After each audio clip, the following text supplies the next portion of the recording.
And good evening and welcome to the opening night of the 2022 Together We Can Summit. Together We Can is a 10-day online summit packed with insightful talks, interactive workshops, and captivating speakers, as you are about to shortly discover. It's brought to you by Transition Together, which connects and supports transition groups in the UK, and it's open to all. And we're so thrilled that you could join us and so excited about what's coming up over the next couple of weeks. Last year's What Next Summit was, from what you told us afterwards, a life-changing experience for some, and we hope to repeat that this year. So I'm Rob Hopkins from the Transition Together team and from Transition Network, and over the next 10 days you'll be meeting different members of our team who will be presenting and hosting the workshops and the sessions that we'll be doing. But I'm first going to introduce you to the people behind the scenes who are making all of this possible. So Rich is our event manager for today. Rich, would you just unmute and say hello to everybody? Hey everybody, really good to see you here. And Dan, who is our tech support for today. Dan, give us a hi. Hi everybody, amazing turnout. Thank you for being here. You look like you're in the sauna, Dan, which is fantastic. And Chris, who is here to capture and share what happens with the wider world. Chris, say hi. Hi. And I must also introduce who some of you might remember from the What Next Summit last year, our amazing graphic record creator, Fanny Didou from Sketch the Move, who's going to be working away during this session, creating a beautiful visual record of this conversation. Fanny, say hi. Hi, nice to see you here. Our tech team are here to help, and we'll be monitoring the chat. So do feel free to message them with any questions or requests or issues you might be having. And last, but by no means least, it gives me great pleasure to introduce my co-host for this evening, Yumna Hussain. Thank you so much, Rob, for welcoming everyone. And thank you so much to everyone joining us from around the world. I saw Northern California, Poland, Belgium, Hamburg. It's amazing. Hi, everyone. I'm Yumna, and I'm thrilled to be one of this year's co-organizers of the summit. I'm a youth advocate from Birmingham in the UK, and I campaign for young people's voices to be directly embedded within decision-making and within governance and given a platform so that we can communicate with people in positions of power. I'm hugely interested in increasing climate education, achieving climate justice, transforming our education system into one that is more inclusive, more imaginative, as well as fighting for the right for every single person to be able to live a healthy life, no matter where they live in terms of food sustainability. And as you can probably tell, I'm a huge optimist. And I think this opening night, our amazing, incredible blizzard of stories, I can assure you that you're definitely in for a treat. And I hope you're going to be transported in this world of optimism and of opportunity. A few bits of housekeeping before we start. The session is going to be recorded and it has been recorded, so feel free to turn off your cameras if you want. Make sure you stay on mute so that we can hear our wonderful speakers. I hope you've all joined Vive, which is our new online space where our summit participants can connect. They can keep the conversation going and share some of those insightful reflections. It would be great if you also use the same name on Zoom and on the platform so you can find each other easily. The Vive link, thank you, Dan, is in the chat now. So if you've not yet joined and have a look, please do. And make sure you amplify this on social media, share it, including the hashtags of #TogetherWeCan.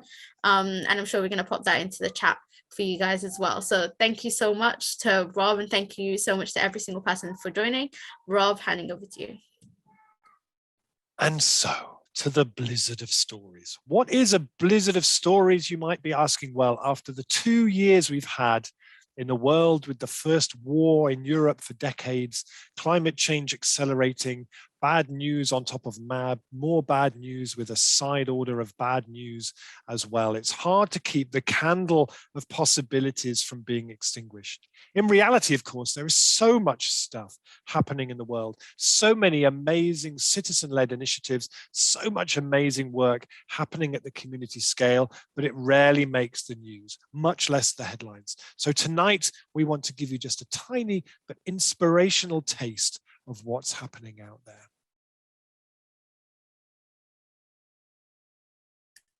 So the idea of a Blizzard Stories is to place you, as it were, into a wind tunnel of possibilities for the next hour. And you're going to be hearing from some inspirational stories of change, mostly from the work of community groups from across the UK, Europe, and beyond, which demonstrate how change can build and accelerate and transform people's lives. We want you, an hour from now, to come away feeling inspired from this session by the incredible stories, and come away with the belief that powered by the right people, the right resources, and the good community, we can create the deeply transformative change we wish to see in the world. And at the end, we're going to hear from our wonderful keynote listener for the evening, Nikki Saunter from the Rapid Transition Alliance, who will share some of the reflections they've heard. Each of our Blizzard storytellers will have 5 minutes to tell their story, and storytellers, we will be holding you strictly to that, and you're all going to be immaculately punctual, I'm sure. So hold on to your hat, because here we go. Our first story comes from Walthamstow in London, and we're delighted to be joined by Alex Lee from the Gleaners Cafe, who describe themselves as being a pay-what-you-feel community cafe in Walthamstow, London, a workers' cooperative supported by local volunteers, which is run on surplus, choosing solidarity over charity. Alex, over to you. Your 5 minutes start now. Hey, nearly forgot the unmute. Hi everyone, really nice to be here. Yeah, as Rob said, I'm going to be talking to you about our little cafe in Walthamstow. So just to give you a little bit of background, we've been going for 3 years. We're a workers cooperative, started as a pair, and now we've come to 5. I'll talk through a bit about how the pandemic kind of changed things, but first I just want to mention a little bit about our vision overall. So as Rob said, we're pay what you feel, which means there's different prices for different people depending on what's affordable. As we all know, affordable means something different to everyone depending on circumstances, situation. These things change all the time. And so we're pay what you feel. And we also run on a mixture of surplus and organic produce. And I'll come back to a little bit of that in a minute. And we're a workers cooperative too. So we're trying to make, livelihoods from this project. But at the core, what we're trying to do really is just create a beautiful, positive social space where people can eat together, talk together, be together across all kinds of different boundaries, and that it should be a healing space for our bellies, for each other, for our communities, and to start to realize that is all the same thing, our bellies, our soils, our ecosystems, each other, our communities, it's all the same system that needs to be nurtured and loved and cared for together. So that's kind of the philosophy that's at the core of the cafe. And we believe that meaningful livelihoods can and should emerge from that kind of project across all kinds of different things, not just food. But anyway, that's what we provide at the cafe. We open 3 days a week. And as I said, we run on a mixture of surplus and organic produce. So the idea initially was to run on surplus to reduce waste, to reduce the huge amounts of food going to landfill.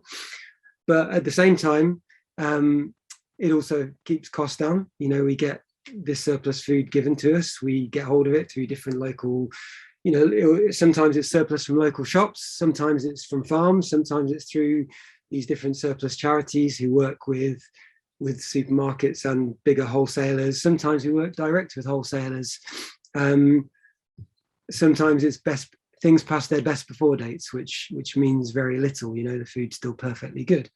So it varies in scale from the local to further afield, and it also varies from the sort of small scale to the big scale, multinational, working with Tesco's and things like this, or even bigger.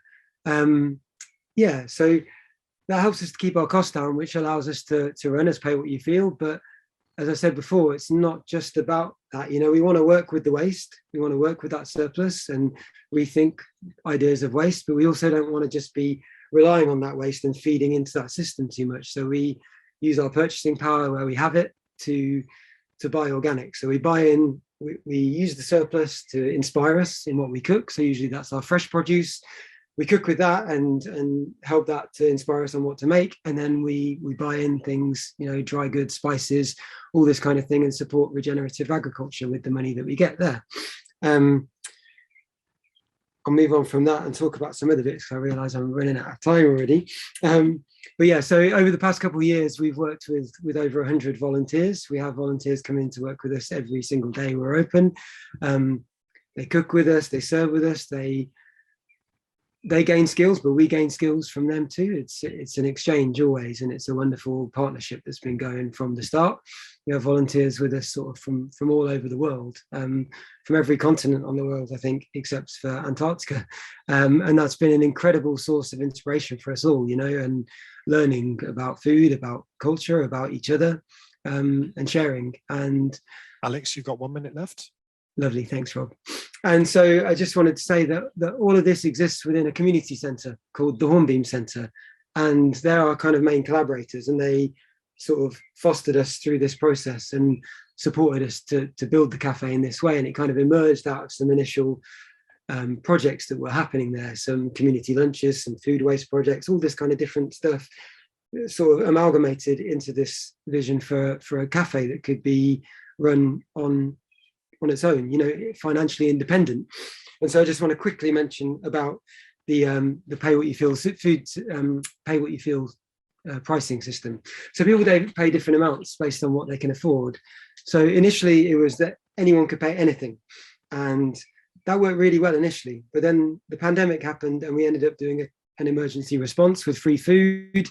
And our kind of vision and our model got a bit confused, and people got lost, and we were promoted as a free food service everywhere. And we tried to rebuild back as a financially sustainable local cafe.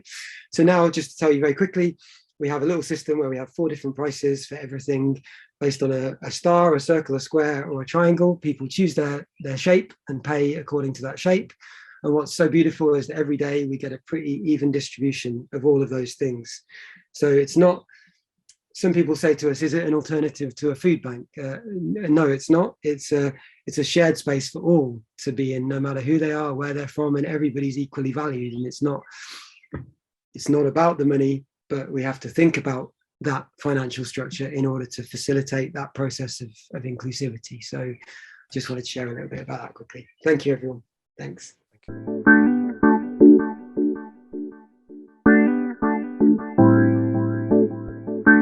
One of the beautiful things about a movement like the transition movement is that, when one place comes up with a really good idea, it can create this beautiful ripple effect. And one great example of this is the transition streets, which has been developed by Transition Town Totnes, which has spread, and it's been adapted for Belgium, Australia, the US, and so many other towns and cities across the world. Now in Totnes, as a response to the cost of living crisis and the climate emergency, Transition Streets is back. And so we're really delighted to be joined by project manager Ruth Leonard-Williams. Ruth, over to you, and your 5-minute starts now. Great, thanks so much. Thanks everyone, amazing to be here. I think there's something almost magic about Transition Streets. It's a really simple idea. It requires very little in the way of money or resources, but it can have life-changing outcomes for the people involved. And essentially, like this summit, it's based on the idea that if you simply bring people together with a little bit of carefully considered support, amazing things can happen. So just a bit of background for those of you who aren't familiar. Transition Streets was created in Totnes in 2009. And it's a 7-session programme where groups of 6 to 8 neighbouring households come together to work through a range of topics: energy, food, travel, resource use, and water. So there are obvious sort of physical and practical outcomes in terms of reducing people's carbon footprint. And in the original projects in Totnes, there were about 500 households who saved on average about £570 a year off their bills and 1.3 tonnes of carbon. So that's almost the equivalent of taking a small car off the road. But the overwhelming element at the heart of the project, and the one thing that people talk about consistently, is the amazing things that can happen if you simply get neighbours, often people who've barely said a few words to each other, together in a room, and the connections that can happen, the friendships that are created, and the support networks that develop. And as Yumna said, the project was replicated around the world, lots of places across the UK and 8 different countries, I think. So I'd like to share a few mini Transition Street stories with you. So here on the left, this is the story of Holly. She moved to Totnes in 2011, didn't know anyone, so she heard about Transition Streets and thought, oh, this is a great idea. She knocked on her neighbour's door. And in the group was a lady who'd lived on the street for over 20 years, and she didn't know anyone. I mean, she sort of said a passing hello to a few people, but she didn't have any friends or any meaningful relationships. By the end of the project, these 2 people were sharing a car. Another story is of a single woman who joined her Transition Streets group, and soon after she'd taken part, she had to go to hospital, and the doctors were saying she couldn't go home because she was a single person. They needed someone to be guaranteed to be with her 24/7 and for the next 5 days. So what happened was her Transition Streets group clubbed together and they created a rota and essentially were there with her, providing support for her, moving in with her for 5 days. Just incredible. And the final mini story is of Catherine, someone who became quite unwell after she'd taken part in Transition Streets. And she had a big beloved garden, and her neighbours came 4 hours a week to make sure that her garden was kept up. And just down the road from her, there were 2 neighbours who became such close friends. They were quite immobile, but they built a ramp between their houses so that they could be better connected and reach each other. So all these really beautiful personal human stories that have come from this project. So we're relaunching Transition Streets in Totnes, and we're aiming to work with 25 streets. We've just got a small budget at the moment, and we've been busy getting all the materials revamped.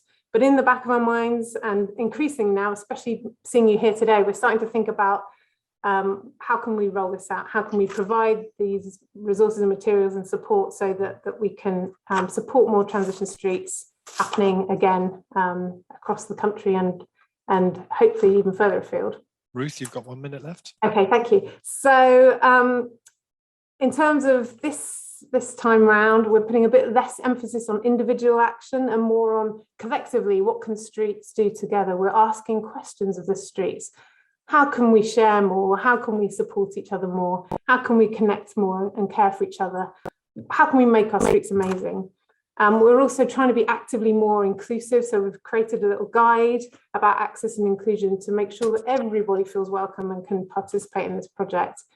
And also we've been in touch with some Transition Streets groups who are interested in rerunning Transition Streets. And we're gathering together a group of people. We're going to be meeting in July to talk about how we can support each other. And we're going to be sharing our resources with anyone who wants them. So our handbook, our facilitation guides, the things that we're learning along the way. So we'd really love to hear from you.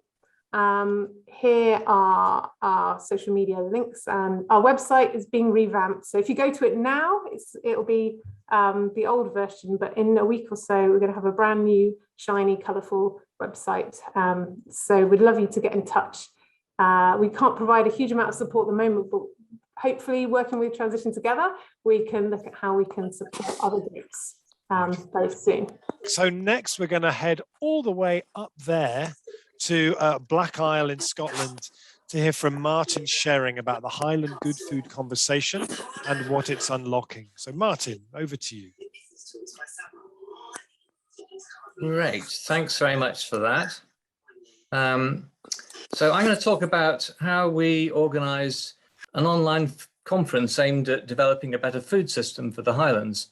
And I've been asked to pick out a few things that I thought might be useful to other people, some little lessons that we learned along the way. So the idea for the conference came from me and a friend, kind of scratching our heads and wondering how locally produced food could become available to everyone. But as we thought about it, we came up with a whole load of other food issues, things like diet-related illness, food waste, and of course the climate implications of farming. We didn't have any of the answers to the problems, but meanwhile, we came across one of Rob's blog posts about a group from Liège in Belgium, which had organized a conference to ask similar big questions. And out of their conference came a whole sort of ecology of new local food businesses and co-ops. So we thought maybe we could do something similar in the Highlands. So that's my first top tip. Don't be shy about stealing other people's good ideas. So the first thing we did was to set up a small steering group.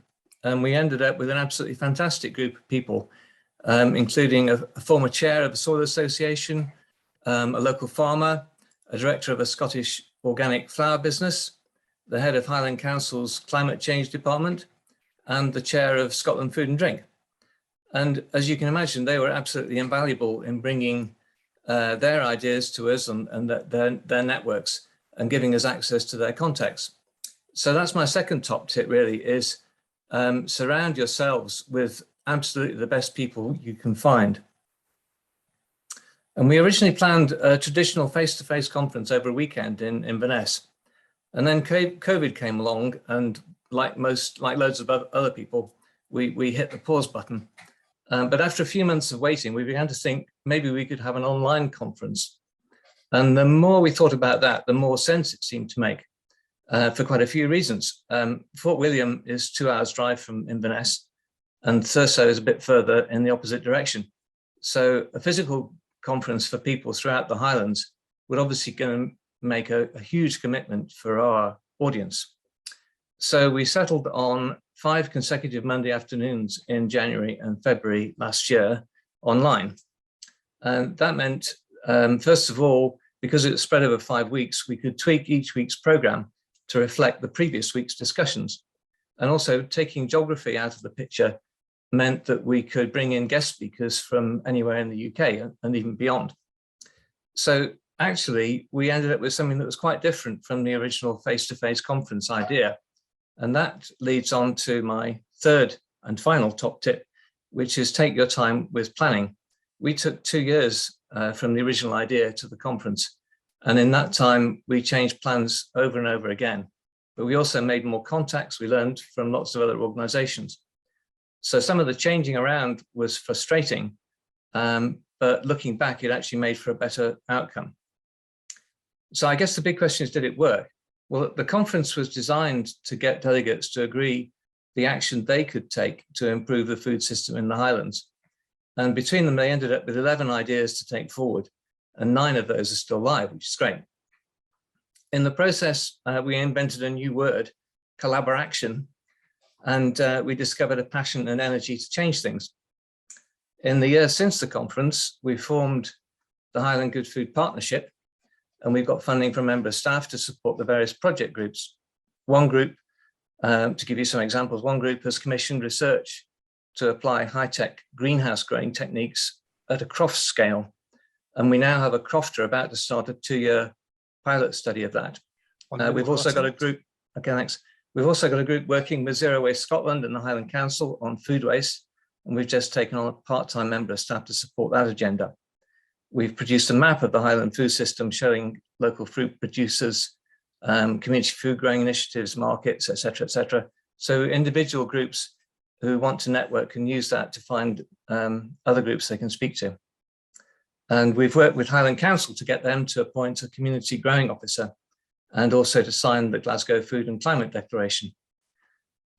So I don't think we've quite got the local food ethos that Liège has yet, but it seems to me that having started with just 2 people with no idea how to improve things, we've made quite a good start. And just in case you missed them, the top tips were, first of all, steal other people's good ideas. Secondly, surround yourselves with absolute top people. And thirdly, take your time and don't get frustrated when you have to go back to drawing board, because you'll probably end up with a better result.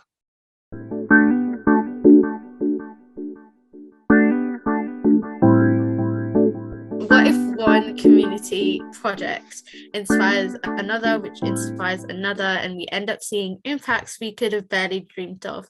I'm going to hand over to Anita Roy and Helen Gillingham at Transition Town Wellington in Somerset to hear their stories. Thank you so much for joining us. Your 5 minutes starts now. Eeks. So thank you, Yumna. This is very exciting. I'm going to click through some quick slides, but the main thing to say is that we decided to talk to you today about befores and afters. Taking pictures before you've done something and after you've finished it is a weirdly effective, very simple thing to do. Transition Town Wellington is very much more than just community gardening, but we're going to focus on that today because we've got no time. So here we go, befores and afters. Helen is going to talk us through how we do this. Okay, so the first thing that we did was when we decided that we'd like to have some free food growing around the corner from as many people's houses as possible. So we started looking for places and asking where we could put them. The real starting block happened when we actually asked the council. So that's a definite top tip. And the council came up with a few different places, and this was one of the first ones. So this was basically a pile of rubble and covered in some layers of wood chip and membrane, and we turned it into a herb bed. So this is a couple of years ago. It's even more developed now and working well. So the next one, actually, some members of the community asked us to try and sort out this patch. They'd already asked the council to clear some brambles and nettles and things, and they wanted some food there. So we went for fruit trees on this patch because you see how fertile it is because of all the nettles and the docks. So this is a little while later. I think this was taken last year, and the trees are a bit bigger now and starting to produce fruit. We've got 8 fruit trees there. It's just around the corner from a primary school, and we asked them to choose fruit they'd like. So hopefully that'll get nicely used. So this is another one of the first sites, which was basically some fruit trees tacked on the side of a community woodland that had already been planted about 10 years ago. So this is one of our before scything pictures, and then after. Just to mention as well, we also make sure we take pictures of each group drinking tea and having cake, which I think is also very important. So this site got started in 2019, and it's an acre, so hence being called Long Acre, which was called by public vote. So a big fly tipping bramble infested area that basically would have been impassable in about 2 years, I reckon, from when we started. So now it's got 100 fruit trees and bushes and a wildflower meadow and paths cut through, and a bog garden and a pond. So we're very proud of that. And so these are some of the, and then that led on to our big project now, which is Fox's Field, 8.5 acres. I think you can talk about that. Yep, so 8.5 acres. It was privately owned up until a couple of years ago, and then it went up for sale, and the community got together and said, no, thank you, we'd like that. And so now it belongs to us. It was bought by the district council, largely inspired, I think, by Transition Town's amazing success in those previous projects, because I knew that there were so many people that wanted green growing spaces that were good for wildlife and good for food. So we started on this project, actually spades in the ground, in December. So this is what it looked like in about September. We had a mower come in and mow all the grass, bale it all up, and then we thought, right, what can we do with all these bales? Well, we didn't. We thought, this will make good mulch. So then we did a lot of measuring and planning. And then in December this year, we had volunteers come to the site and move the mulch around. You have 1 minute left, sorry. Right, we're going to go really fast. So then it went from that to like this, which was last week. We were very happy. And we just made a new pathway, which was like this. And now it's like this. Oh my God. And just to go very quickly, zooming to the end, this is a map of Wellington. this is the forest garden. Well, this is Fox's Field. So it's bought by the district council to keep us a green open space in November 2019. Then they bought this, which is a wildflower meadow, which is going to be great, which is they're also talking to Transition Town about, like, what do we do with this? What trees do we plant? How do we manage it? And then they said, well, this is going really well. Let's buy this. So we now have nearly 75 acres land for a green corridor, which will include a community farm, forest gardens, wildlife, off-road stuff, cycling. It's all bloody Football, rugby. And a bit of football. Yeah, it's all very, very exciting. The main thing is, top tip to end on, if you want a way to keep people motivated who are already doing stuff with you, there's nothing like showing what they've achieved. So this is, because our memories are very short. This is what it used to look like. It used to look like, this is what it looks like now. It's also a brilliant way to attract new people to your group and to build your community. And it always makes a good story. The newspapers like to cover it and stuff like that. If you can say, this is what it used to look like, this is what it looks like now. And that's it. Amazing. Wow, thank you. Thank you very much. And here's our best volunteer, Ella.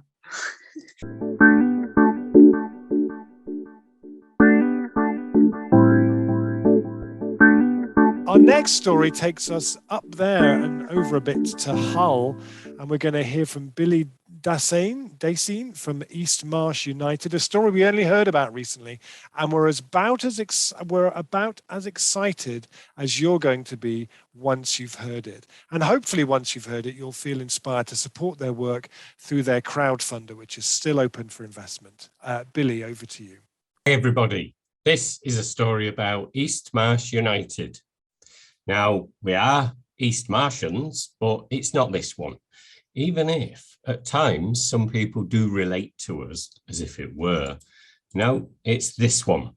So this is Rutland Street on the East Marsh of Grimsby, and it was an actual marsh, a wetland, next to Grimsby Docks. That's Grimsby, not Hull, that was drained to build houses and service the fishing industry in the 19th century.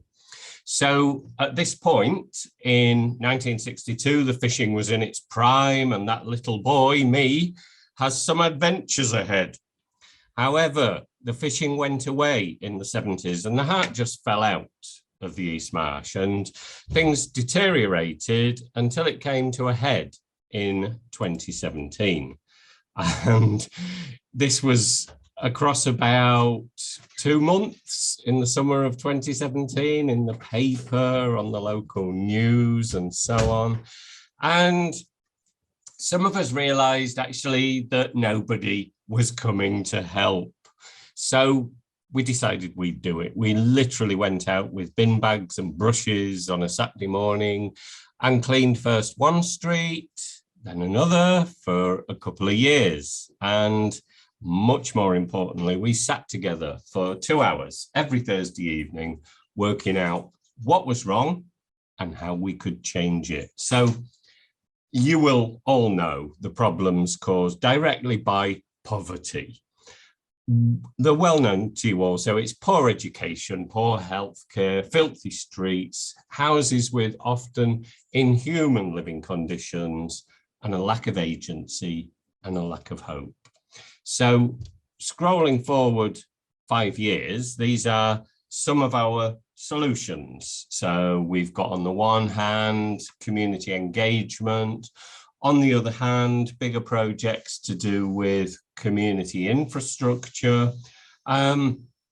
So there's community arts, outreach, education, health, well-being. We're looking at East Marsh Village Hall, regenerating the street architecture, and also looking at community wealth building projects as well. So a little bit more detail there about the East Marsh Village Hall, because we want to rethink our neighbourhood as an urban village. And this is our architect's drawing for the East Marsh Village Hall, opposite our much neglected park. So we've also got a Friends of the Park group. And this is an impression of how Rutland Street might look courtesy of our friends at Create Streets. So we're working with them to change the street architecture. But our big intractable problem is that we are precarious.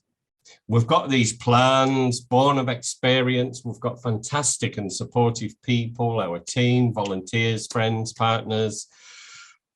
But we don't know really how we can sustain ourselves over time. How do we fund all this? Publicly available money has difficulty, time and energy sapping, bid writing, the frustrations of not landing bids. I'm sure a lot of you know all about this, and ultimately, you know, a change in government policy, that's it. The funding environment that you know disappears. So we think this is bonkers and we're done with it, really.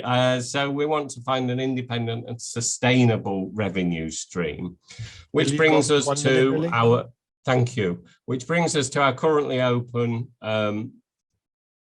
community share offer. So what we want to do, we've bought 3 houses already. We've got 3 young families living in them.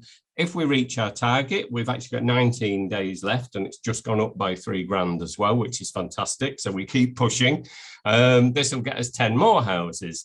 But what we really want to do, so this will be our 10 homes where we've got a caring, ethical, social landlord. But what we really want to do is get 100 houses, which will give us about £150,000 for our community group every year, guaranteed, so we can pay for these core operations and not fall over. 100 years, this is about a plan for a sustainable and caring community infrastructure that lasts many generations, 100 years. Wouldn't it be great to know that our children's children's children can play a full part in a self-sustaining, independent and dignified community that manages its own pathways to human flourishing?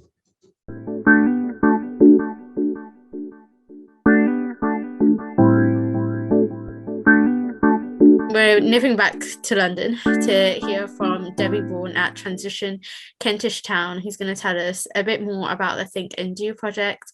Hi, Debbie. Thank you so much for joining us. Over to you.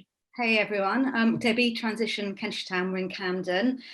We've been going about 10 years and lots of interesting social enterprises have spawned from our transition group. We've got a local veg box scheme, we've got fantastic power at North London, all about renewable energy, and I'm going to tell you about a project we're doing with them.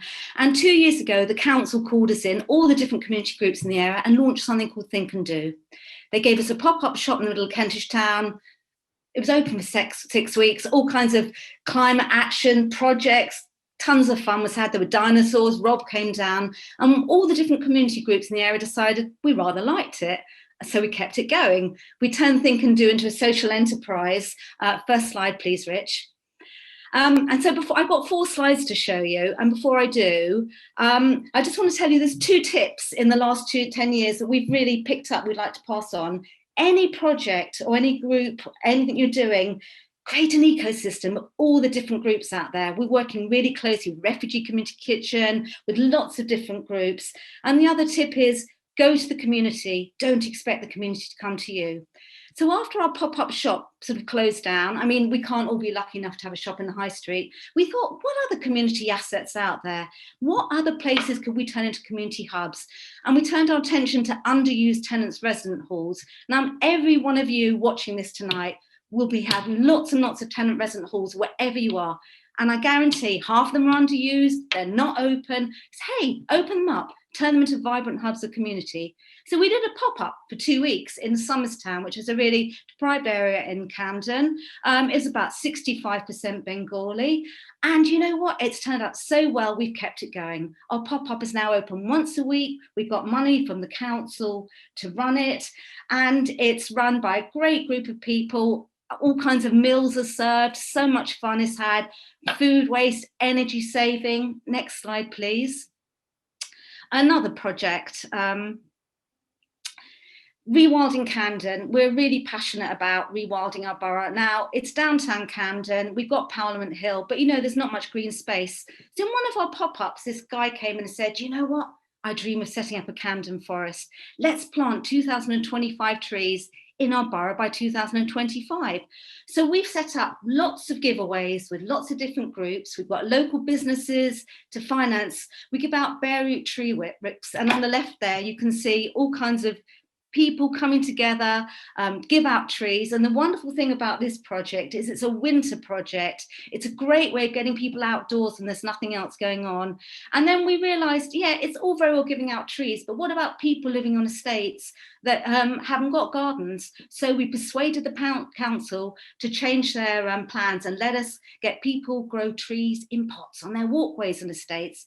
So lots of work going on in estates. Led us to the next thought. How about we start planting proper sized trees in estates?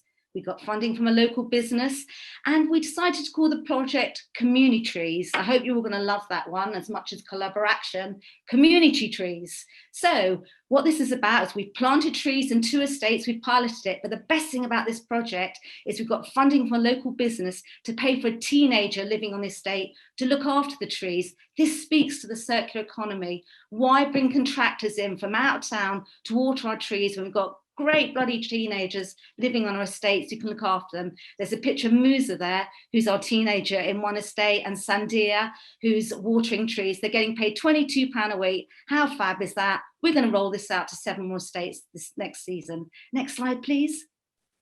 Debbie, you've got 1 minute left. Yep.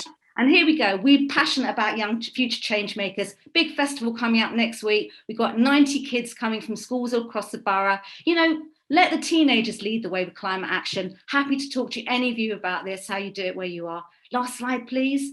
So back to the estates, you know, we have this pop-up in Somerstown.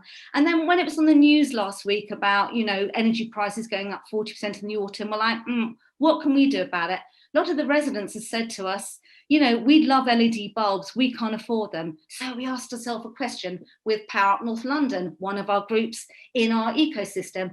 What if we could take 152 flats in one of the blocks in Somerstown and change all the light bulbs to LED bulbs? How much carbon would that save? How much money would people save? Could we train residents to go and do this work? Could we train residents to change the bulbs? So you know what? We've got some funding. We're talking to businesses. We're doing a pilot in June, and then we're going to roll this out in September. So again, top tips. Go to the community. Don't expect the community to come to you. Think of housing estates, so much unused, undervalued talent in tenants, in halls. And 2, create an ecosystem wherever you are. Create an ecosystem within your council and within your groups, not just climate groups like Friends of the Earth, Greenpeace. Go to mosques, go to synagogues, go wherever, have fun. It's life-changing stuff. Thanks.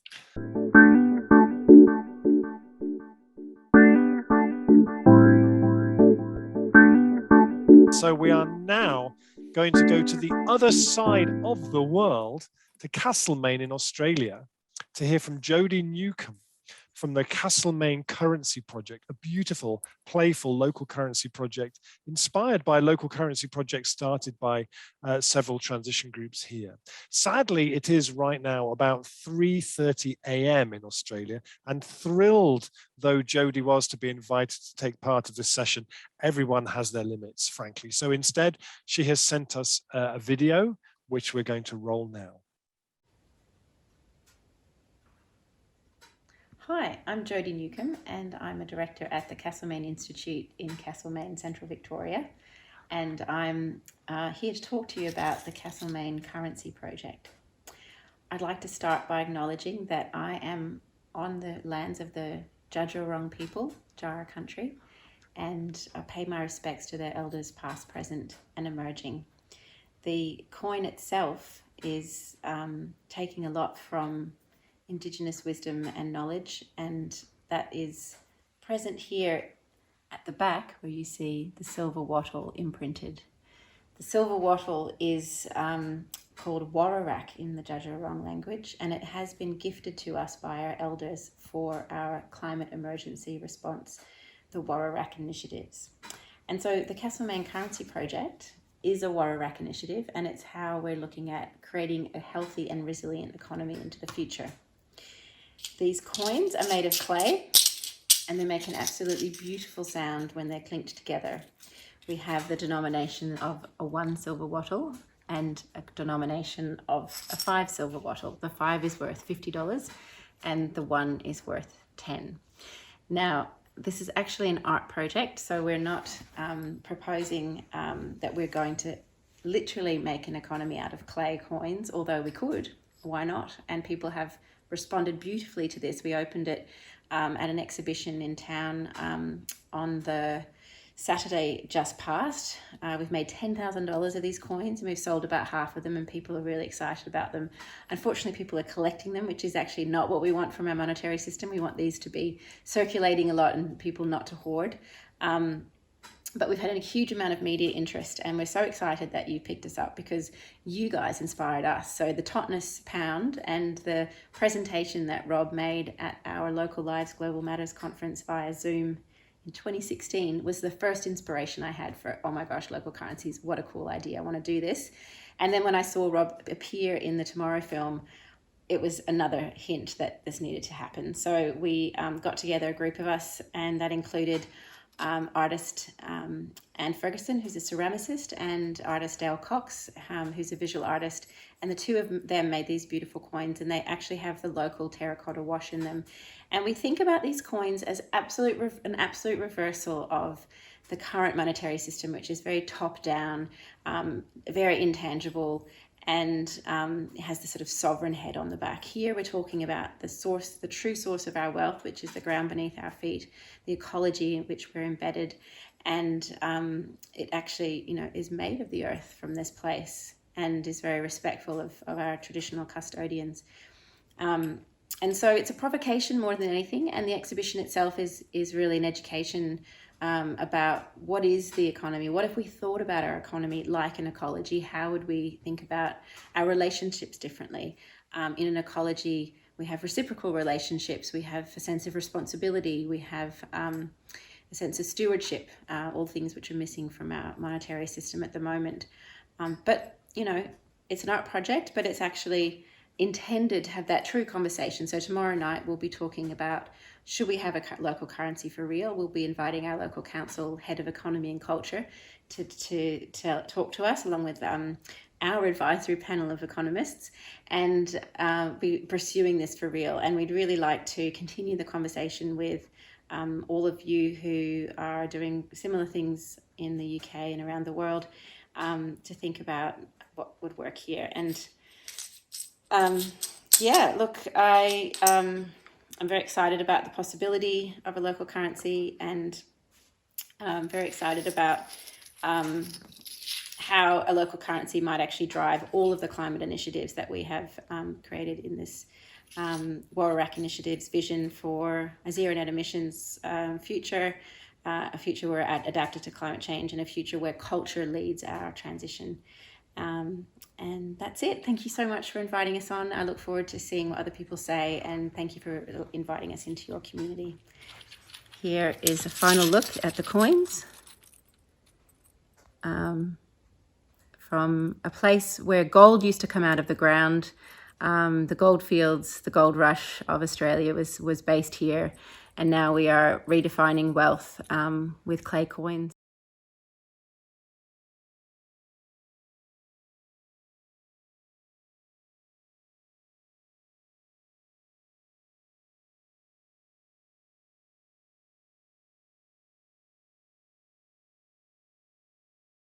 One final word: as part of the project, we are running a little economy experiment for 3 weeks, so people can spend the currency in different places around town that represent the circular economy in some way, and provide us the staples of bread, fruit and veg, coffee, chocolate, all those things. And then we hope to just see what happens and let people play and invent different ways of exchanging. Thanks for your time. More information, please look to carbonarts.org or to Castlemaine Currency Project on Facebook.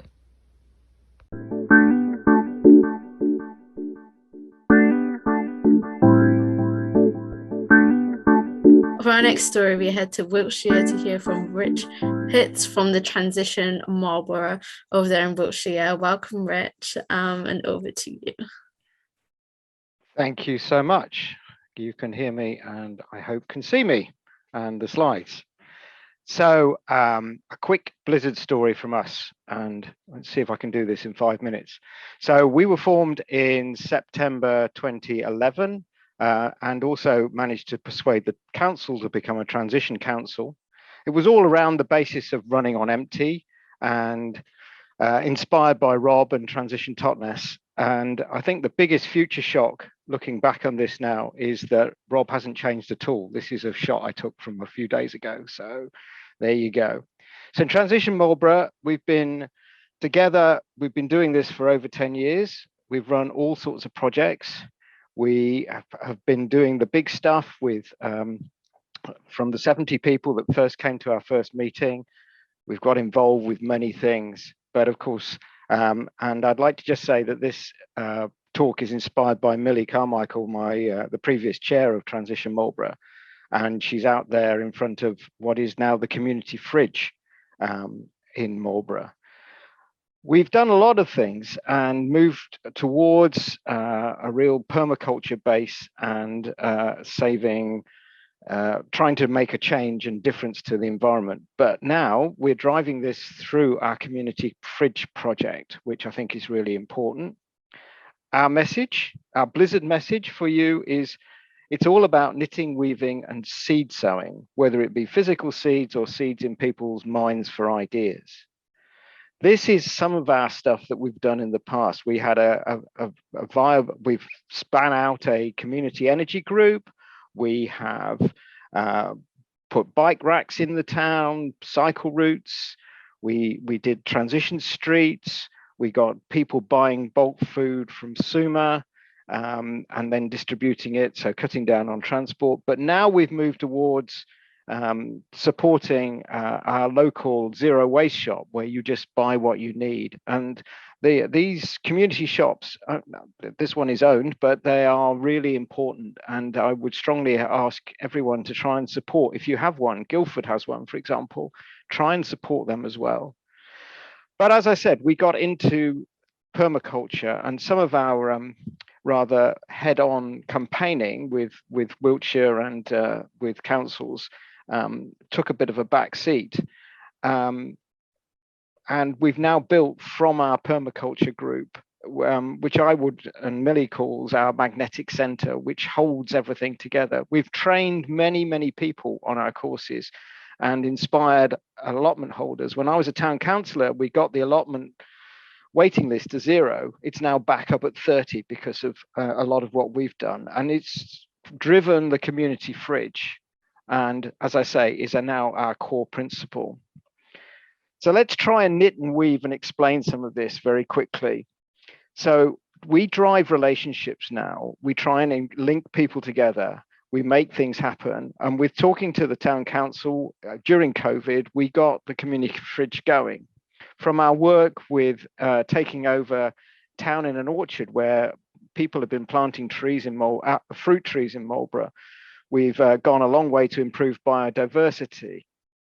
That has inspirational impact on the B Roads project that we've been working on, which in turn improves fruit yield, which can supply the community fridge, among other things.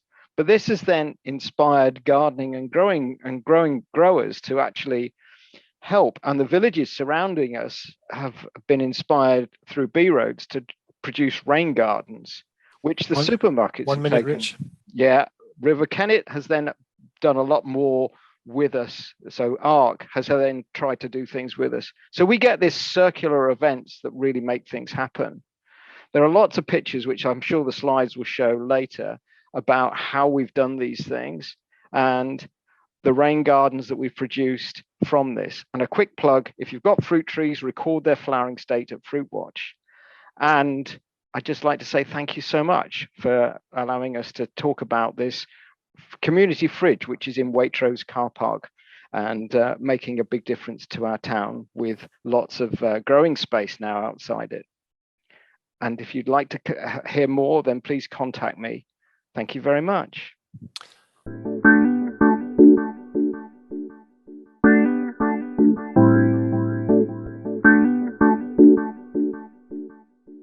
So now we're going to pop over to Guildford. So climate emergency centres have been popping up all over the place. And one of the most successful is Zero Guildford, which is one of the projects that was supported through last year's Transition Together seed funding. So here to tell us about it is Ben McCallan. Ben, do tell us more. Cheers, Rob. Yeah, I did not ask Rich to hype me, by the way, there when he mentioned Guildford. That was just pure coincidence. Can you do slides for me, please, other Rich? So my name's Ben. I am one of the trustees of Zero Carbon Guildford, and we are a charity that operates the Space Zero, which is in the town centre of Guildford, with three main objectives, really, to opening this physical premises. The first one is education and engagement of the wider community around the climate and environment crisis. The second is to provide practical solutions that residents, businesses, schools, churches can implement to decarbonise and improve their sustainability. And the third is to try and help promote mental health and well-being support to help provide coping mechanisms for people to face up to the reality of the situation that we face instead of getting overwhelmed by negative emotions and relying on somebody else to do that. Slide, please, Rich.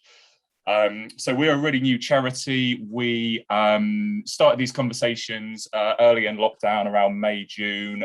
We became a charity the same year, later that year, but it took us about 18 months to get keys to a building. And I highly back up what Martin was saying in his talk earlier. It felt quite disappointing at the time that it was taking us so long, but it really helped us build a solid foundation and especially build a really solid bit of network and community, which was absolutely invaluable to giving us a good grounding for moving forward. So once we got the keys, it took us about 8 weeks to refurb the space that we got because it's pretty big and it was a real state. And we opened in November, just gone. And since then, we've got 140 voting members. So through our constitution, we ask for people to vote on the direction of the charity because it's more inclusive than just a bunch of trustees doing it. So that's not our mailing list. That's obviously much bigger. These are actually voting members who can come to AGMs and vote. We've got over 120 approved volunteers. We hit a crowdfunding target of about 25 grand in 3 weeks. We're absolutely blown away by that. Some of that was match funding and gift aid, but we were blown away by that support. And at the end of April, we just served our 5,000th customer via our vegan cafe and shop, which Rich rightly points out is sort of community-led shop. All the profits go back into the charity. Slide, please, Rich. So this is some pictures of the space. So bottom left there, you can see what it was. It was a new look 3 years ago. It's been empty since that. It's massive. It's 16,000 square foot over 3 floors. So it's a huge bit of space. We're open 7 days a week, no paid staff. We run entirely on volunteers, volunteer led and run. Top left, you can see the launch of the national charity, The Jump. If you don't know about Take the Jump, highly advise looking them up. They're great, really easy way for people who aren't particularly engaged to start looking at ways to cut their emissions. And we actually prototyped an interactive touchscreen wall, which anybody can build out of a bit of plywood and some magnetic paint. Don't ask me how, it's way beyond my tech capabilities, but it's pretty cool. The green heart there was part of a campaign that we ran for Climate Coalition's Feel the Love. We got 3,000 messages between us and the shopping centre, the Ferrari, to support climate action in Guildford. You can see our shop in the bottom right there. Slide, please, Rich. And then on here, you can see some of the things we do. So our community, as well as our community fridge, Rob mentioned, we got some vertical farming towers, which transition funded. We got a TerraCycle station, which is really popular for bringing people in. We do baby clothes library, a green read share. We do citizen science river water testing because our river's pretty polluted. We hold a load of different events. Last week, we had one of the lead authors on the IPCC's adaptation report come and do a talk for us, Ed Carr. We do drop-in sessions on energy advice. We do climate cinema. Our Green Your Home Zone does talks on energy efficiency. And then all around the edge of the building is kitted out with different displays from various groups. We've got a big biodiversity map donated by the Wildlife Trust. We've got a Lego Rebellion installation, which XR Arts Workshop did. We're currently running for the big plastic count. We've got a big single-use plastic display. Slide, please. And then on some of the positive outcomes of that, as we gave you a bit of a hat tip there, Rob, from the vertical farming funds. We just got 10 grand funding through national lotteries Together for Our Planet to help kit the place out a bit more. We got some funding for our river testing kits, which are now in snazzy backpacks. We work a lot with the You've got about 30 seconds left, actually. Sorry. Work a lot with the University of Surrey, so some on air quality monitoring. But excitingly, we are about to launch a sustainable business network in partnership with the University of Surrey, which is aiming pretty ambitious and is looking to be a really positive thing. We are currently undertaking a feasibility study for a community energy company, which is looking pretty positive. And we're looking at how we can look at things outside the town centre and get parishes involved, because real different challenge when you live out in a rural setting. And the whole goal of this is to try and build a community-led climate action plan. So slide, please. If you want to find out more, when I will be speaking much less quickly, I'm doing a session at midday on Friday with about 90 minutes of interaction about how you do this, how you get it off the ground, how we did it at least, and how you look at what's right for your community. So do come along. We've got a blog on our website, which is a long read, but really details some of this. The 3 biggest tips you can do are build a great network, determine a plan that works for your community, and become a legal entity and just get going. And imagine what you can do without a building, because that can be just as key, I think, as the previous presentation just showed. So yeah, if you want to come along and get involved when I'll be a lot less hectic, then please do join us Friday at 12. Any questions you might have, do get in touch. We've had 25 groups from across the country come and chat to us for advice. We're always there to help people out. And as someone said before, the more of these things we can be trialing in different locations, I think the quicker we can settle on figuring out how we remodel, how we live and work in successful, much lower carbon ways, and share that advice instead of, us all trying one thing and failing at it at the same time nationally.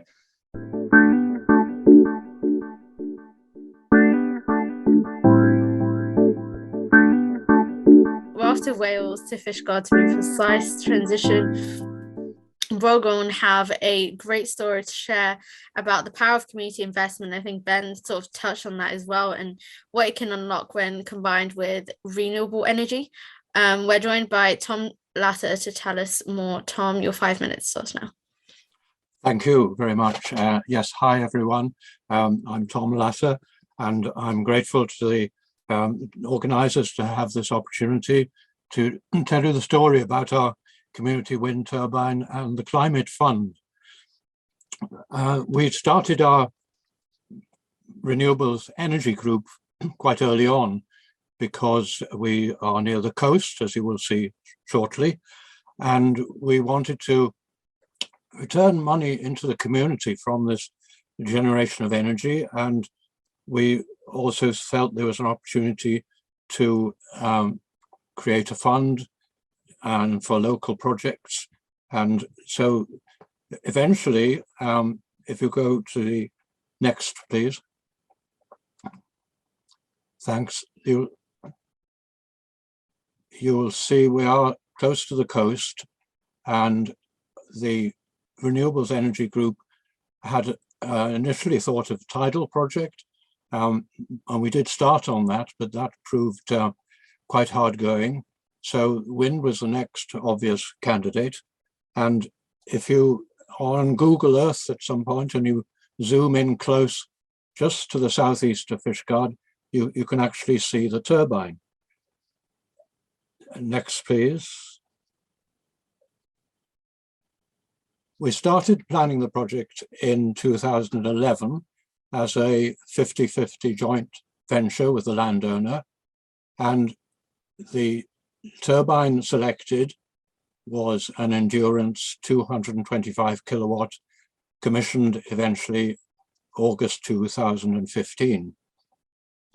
Development costs of the project, preparation for planning and subsequent appeal were funded by the Welsh Government and Parc Amorfa Farms Limited, and amounted to approximately £45,000. The funding for our 50% share came to 285,000, raised by means of loans from 27 local individuals and 4 community groups.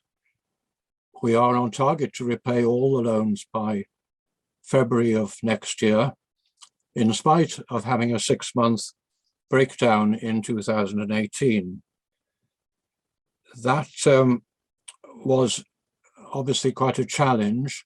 We did have to send the nacelle to Northern Ireland to be repaired, and so that took 6 months out of the project. But since then, touch wood, all has been well.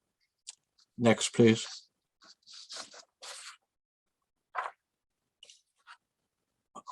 The annual production varies, as you can see, minimum 560,000, maximum 644,000 units per year. Income, currently feed-in tariff 17.3 and export 16 pence. That was a big jump from last year. September last year was 5.5. Of course, there are costs, and the goose, if you get my metaphor, the goose must be fed, and the costs include rent for the site, rates, power, maintenance, and contingency funding. This is obviously quite an issue. Since the breakdown, we have no insurance cover for if that were to happen again. Tom, you've got 1 minute left.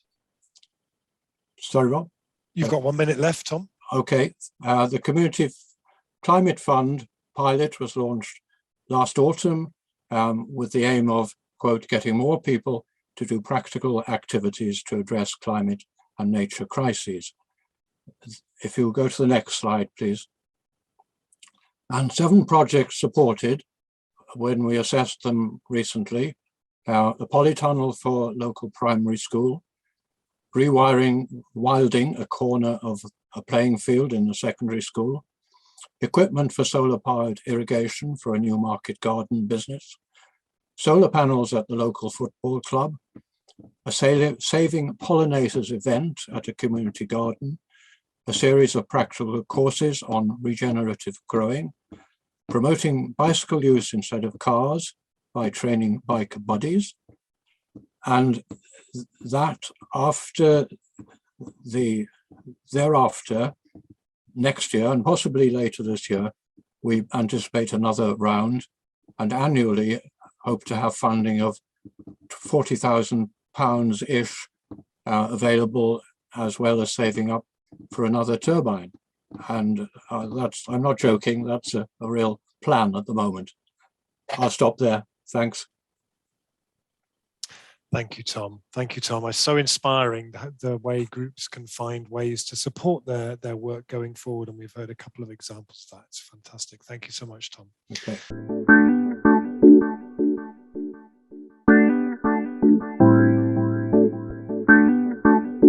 So our next story brings us back just over the border into England to the city of Bristol, and we're staying with our renewable energy theme. We're going to hear the story of the Bristol Energy Co-op, which has its roots, I think, in the early days of Transition Bristol, which has gone on to become a remarkable creation in its own right. And they're currently in the middle of a very ambitious share offer. So here to tell us more is Jeff Gitson. Before she speaks, we're going to watch a short little video about their work, and then we'll hear from Jess.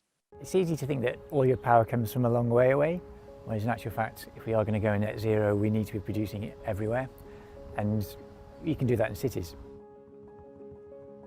I'm Andy O'Brien. I'm a co-founder and director of Bristol Energy Cooperative. We've been going 10 years now. We're set up to generate renewable energy. We actually develop the projects and we get local people to invest in them. We're actually fundamentally a community benefit society. So that means we exist to provide a benefit to the community. And actually a lot of our sites are in the heart of the communities that we serve. We're running these assets as a commercial entity. They provide a revenue, and over the years now we've channeled over £250,000 back into the local community. There's this ripple effect that people can see that they may not think about energy much in their daily lives, but here they can actually see it around them and they can see that they're part of it. Their local community is very much a part of it and doing it. The energy transformation needs to come from everywhere. So the nice thing about Good Energy is that they do work with lots of very local energy suppliers like us. We need hundreds of thousands of little energy providers, whether it's householders or community groups or whatever, to be providing that energy. And it gets you up out of bed in the morning, really, knowing that we're in this together, that it's not all doom and gloom, that things are possible and things are happening. And yeah, sometimes you step back and think, wow, look at that. So yeah, it's worth doing.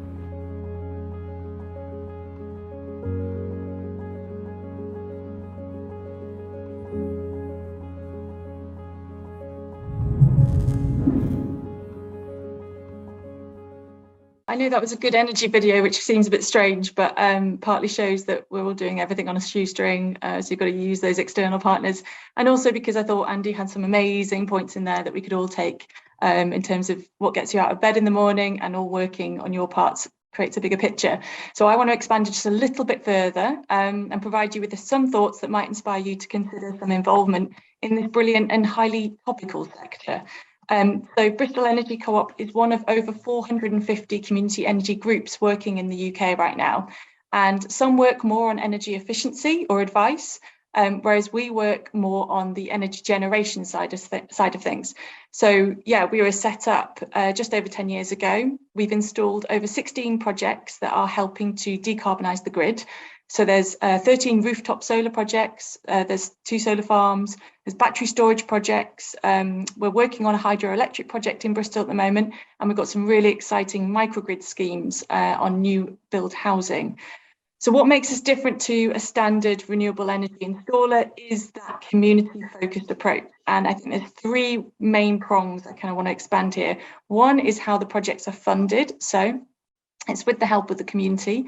We have raised over 10 years, over £15 million, and half of that has come from the community, from over 1,500 members, and they've chosen to invest in us. So that's how they became our members. We're therefore offering people a stake in community energy projects, and that is super empowering. Second prong is the sites that we've chosen to do our rooftop solar have typically been more community focused. So that's community centres, arts or sports centres, and social projects. That's helping those sites, those hubs in the community, to reduce their bills. It protects them from, to a degree, on the volatile prices that everyone's seeing. And it means that they can therefore spend more of their money on their vital services. That is really important as well. The cherry on the cake, the third prong, is our community benefit funds. So our solar farms produce revenues, and then we can funnel some of those revenues back into grant funds. So we've got the Megawatt Energy grant fund that's open right now, actually. And that money gets Jess, you've got 1 minute, sorry. It gets channeled into community-run sustainability initiatives. That's helping to make a fair transition. And helping money into the communities who are actually feeling the crisis the most. That is us, that's Beck. But what about you? Would you like to alter your relationship with energy? We're in a climate crisis, there's an energy crisis, and the word energy brings about so many feelings of insecurity and worry. And we can feel strangely detached from it as well. But there's so much opportunity to drive change, and there's so much exciting stuff going in. I've got 4 very quick ideas for everyone to get involved, from very easy to quite hard, but definitely doable. First one is #community energy. Just look it up on social media, and trust me, it's a breath of fresh air to hear positive news stories and see what's going on. Second of all, if you have the means to, then consider investing in a scheme. We're trying to raise £2 million right now, which is quite a big ordeal. You can invest anything from £100 and you'll get a return on your investment. I'm actually running a webinar on the 19th of May to explain more. If you are interested, go to our website. Third of all, stepping up a gear, how about volunteering? We've all got skills. You could simply train to be an energy champion in your neighbourhood. Find out more about your local community energy group going on Community Energy England, Scotland or Wales. And fourth, set up one. I mean, I didn't do it. Andy and a group of passionate volunteers did, but there's lots of resources on Community Energy England, and Regen's another great organisation to look up. And I will finally just end on the fact that Martin earlier from Black Transition, Black Owl, made a fantastic point. Great things happen when you surround yourself with great people. And I think that's a brilliant motto for tonight. Thank you.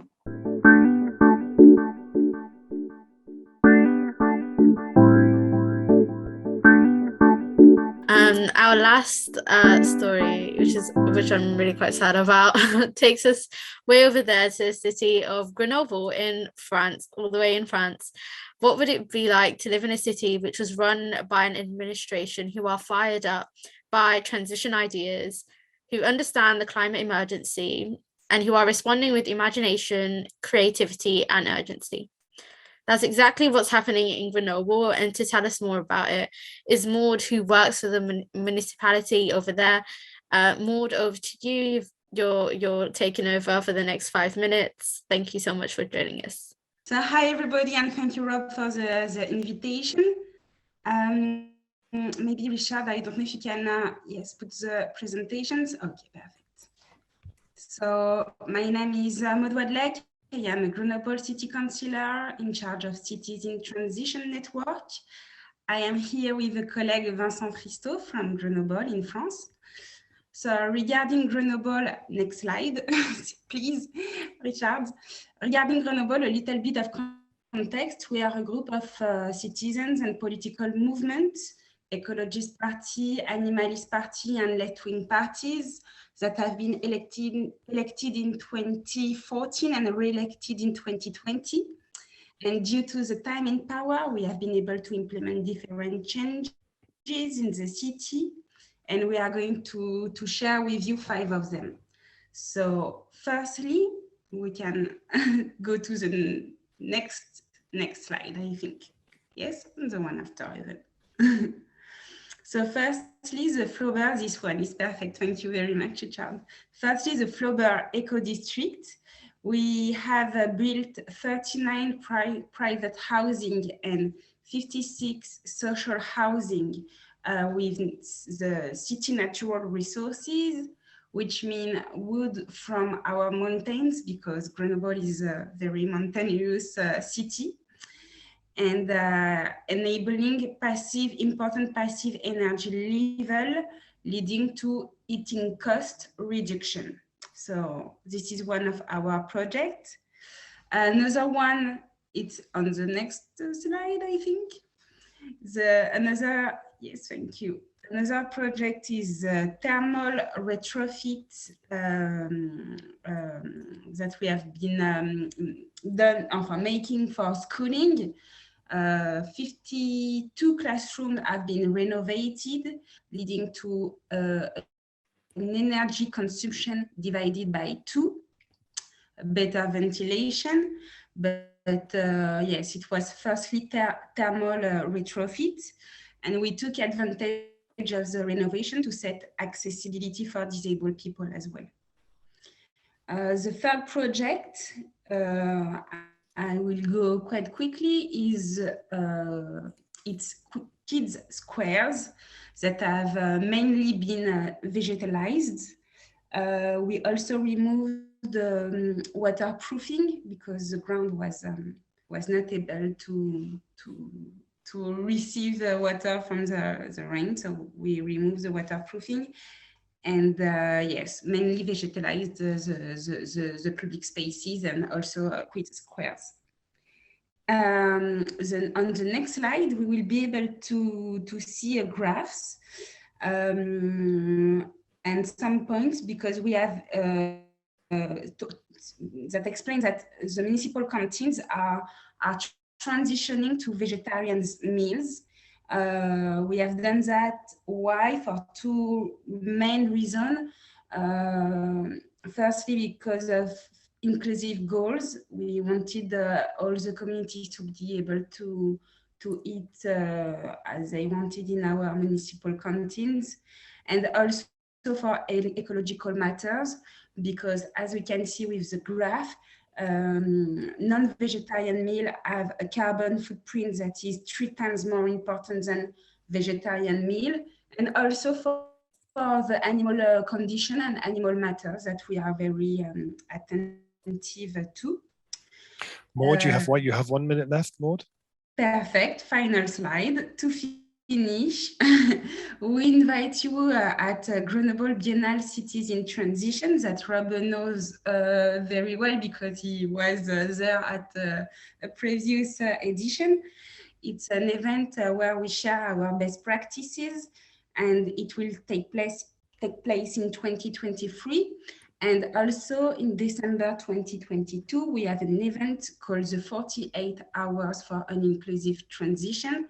And we would be very happy to hear how you, in your cities, you include every communities in the transition movement. Thank you very much. So we have literally about 5 minutes, and most of our guests are still here.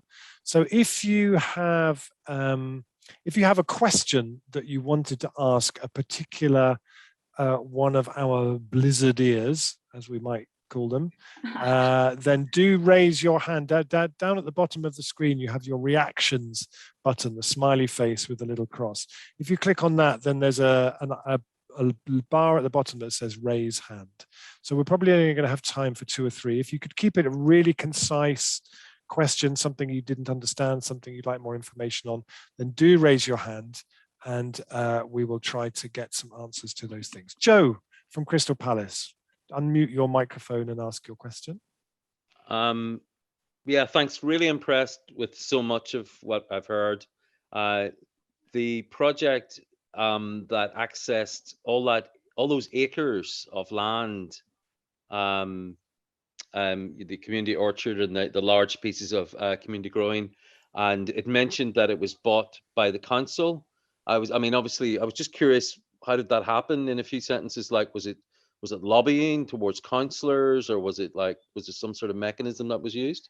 Thank you. Anita, Helen, over to you. Yeah, thanks, Joe. It was, so the piece of land that we now have our forest garden on was originally attached to a textile mill on the edge of town.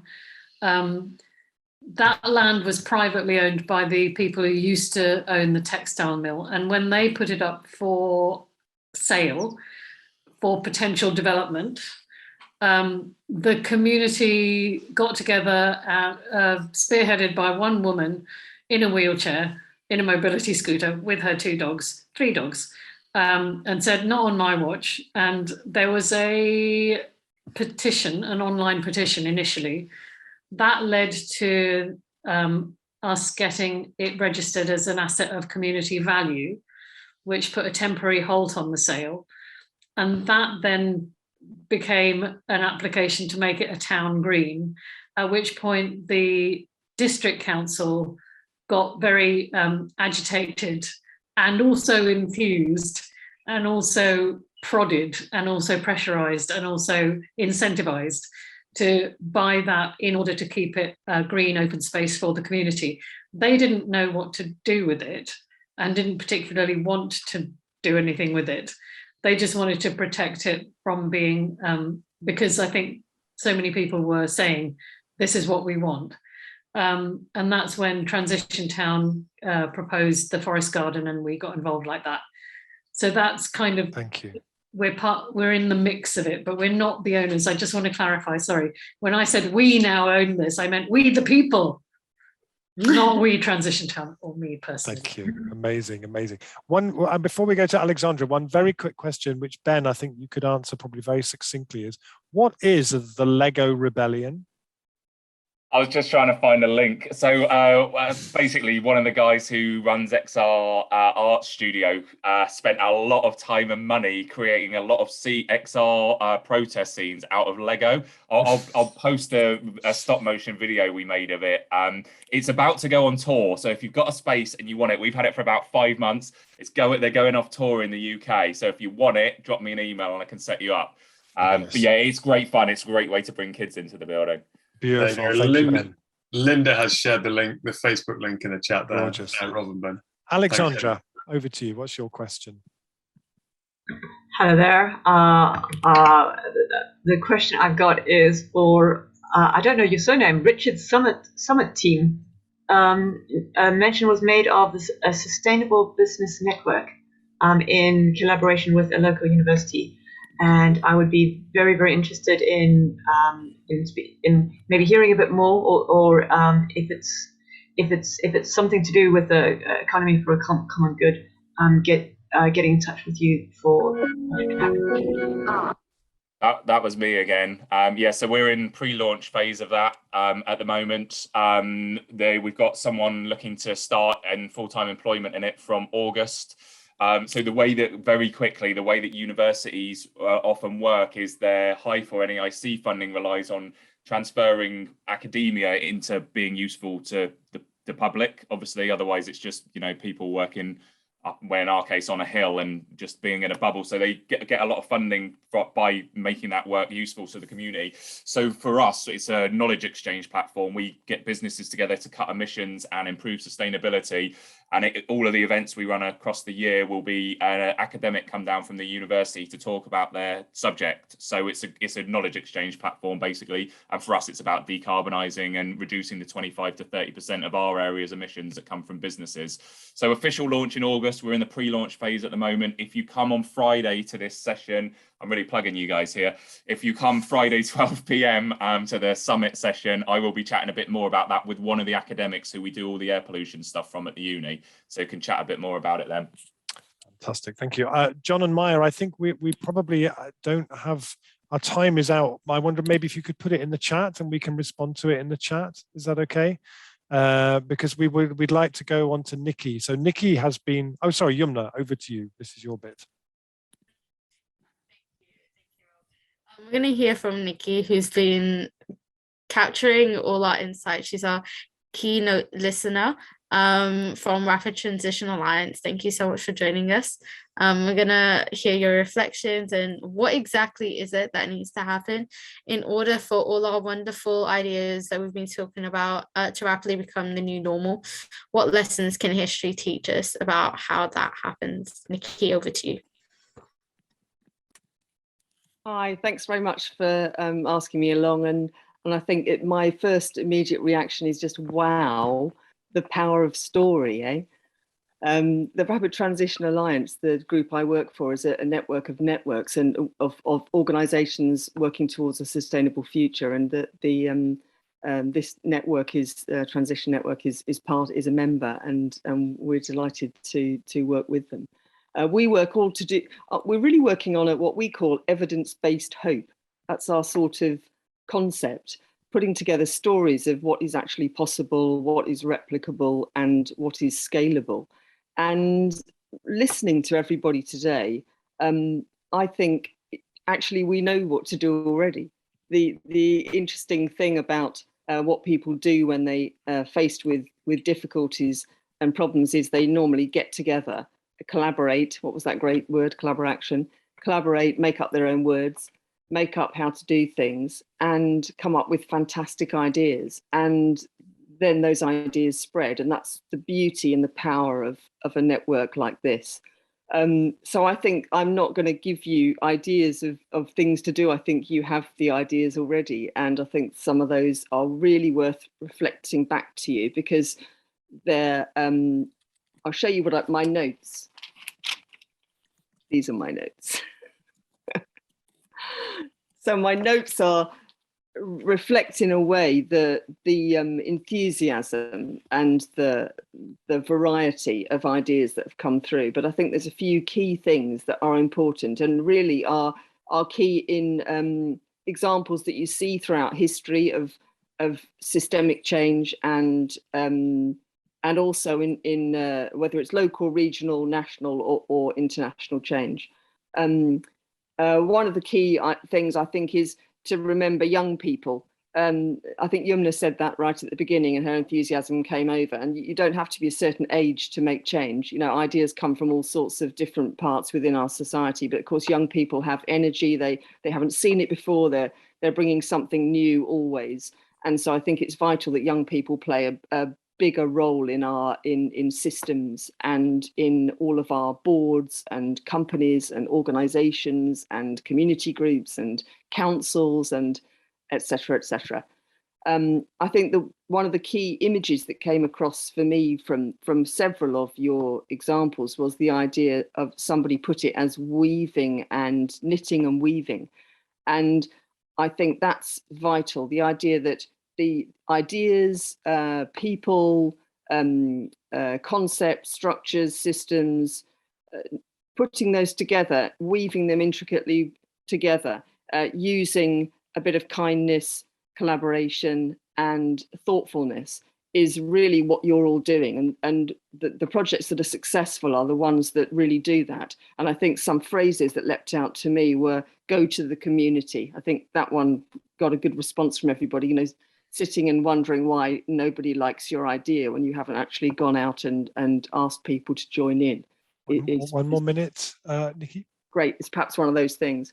An idea, something that came up that I think is important for all of us to remember is the sheer issue of poverty.